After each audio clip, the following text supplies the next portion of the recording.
I'm gonna die. I was like, no, this is it. This is like, there's no going back from this. You go to a festival thinking that you're going to have fun, thinking that you're going to feel safe, thinking that you're going to be in a situation where you could die is the last thing on your mind.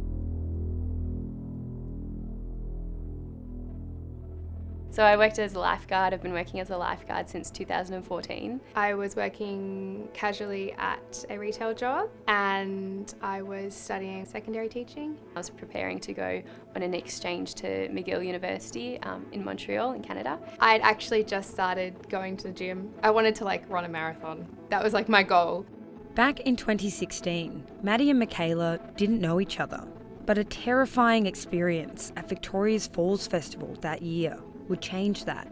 I get really excited with what I'm gonna dress up like, what kind of glitter I'm gonna put on my face, makeup, all that kind of stuff. I get really into it. Because it was meant to be the time before I was leaving for Canada. I was feeling the love from everyone. I was like, these are the people who I'm not going to see for a long time. So I was really trying to make the most of the opportunity.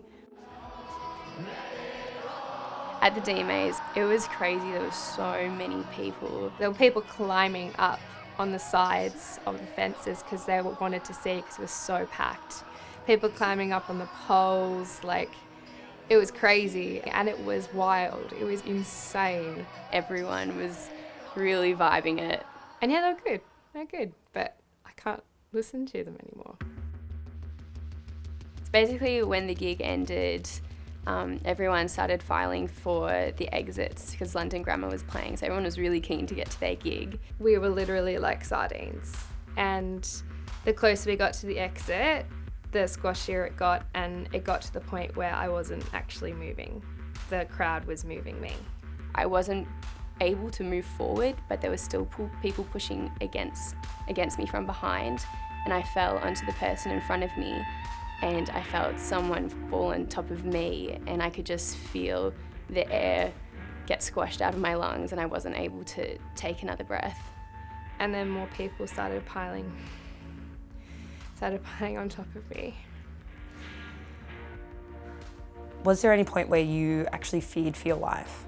I was screaming as much as I could, help, someone help. I bit somebody's leg to try and get them to notice me and pull me up and out, but it was just black. And then after that, I have another blank, and I remember sort of waking up on the grass somewhere and realising that my arm was paralysed. After a few CT scans and x-rays and MRIs, they realised that it was a fracture in my pelvis. You know, you're sort of looking at this thing that's attached to you and you're like, I should be able to move it, but no matter how hard I tried, I just couldn't. The pressure burst all the blood vessels in my face and my eyes.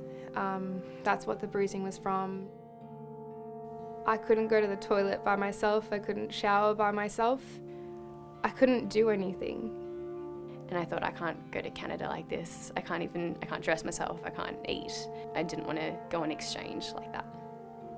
This is going to stay with me for the rest of my life. It's affected me in more ways than I can tell you.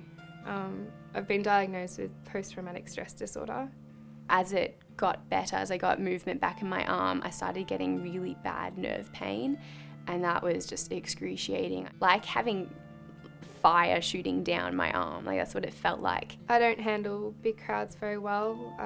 I tripped over at work the other day and I had a panic attack. But sometimes just being on the train in general just made me feel really uneasy. In cars as well, I started getting really jumpy with oncoming traffic. I'm terrified of being injured again. Maddie and Michaela were just two of more than 70 people injured in the crush. They say they're victims of negligent site design and program scheduling that push too many people through too few exits at once. Still really puffy, still really bloody. This is that's my shoulder. Yes. They're now part of a $4 million compensation battle against festival organisers.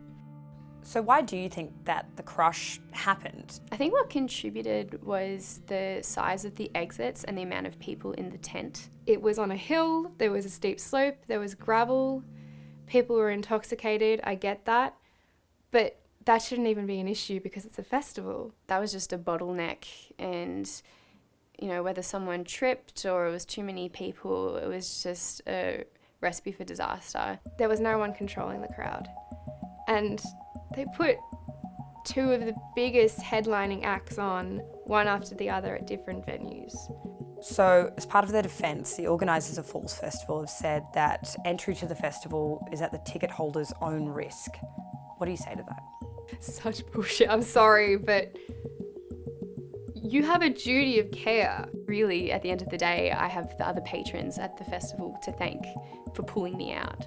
Things didn't stop. London Grammar kept playing. It was like nothing happened. No one was there. It's not okay. So, why did you decide to sue the festival? I've had a lot of losses as a result of the incident.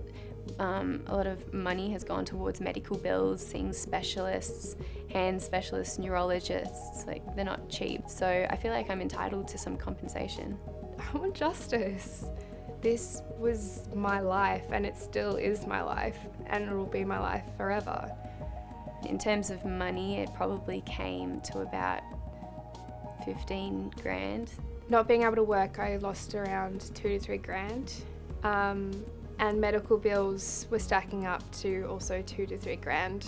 So WorkSafe found that there was not enough evidence to prosecute Ash Sounds and that the crowd control, crowd sides and exits were fine. What do you say to that? If there were the regulations and that they were met, obviously they weren't sufficient because they're there to avoid incidents like this happening, and it did happen. You can't tell me, someone who was living it, that was completely safe. I'm living proof that it was not safe. So this week we might have a settlement and this case would be over. How would that feel? I want it over. I want it done. I don't want to keep thinking about it. I think it would just be good closure and a good way to move on. I'm moving away from, being that girl who was crushed at Falls, but I'm never going to forget it. And it's still affecting me today.